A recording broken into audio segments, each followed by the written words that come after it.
আজকে আমি রান্না করব শিং মাছ কালো বেগুন দিয়ে। তো নুন হলুদ দিয়ে মাছগুলো মেখে নেব।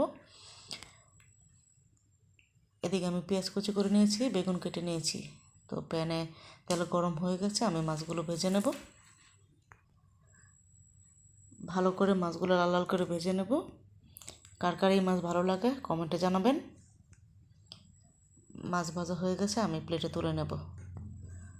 পেঁয়াজ কুচি দিয়ে দিলাম, তারপর মশলা এড করে নেব পরিমাণ মতো। লবণ, হলুদ, ধনিয়া, মরিচ সব কিছু দিয়ে দিলাম। এখন কষিয়ে নেব ভালো করে।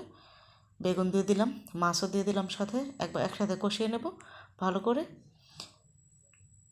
তো প্রায় আমার কষানো শেষ, এখন আমি পরিমাণ মতো পানি দিয়ে দেব।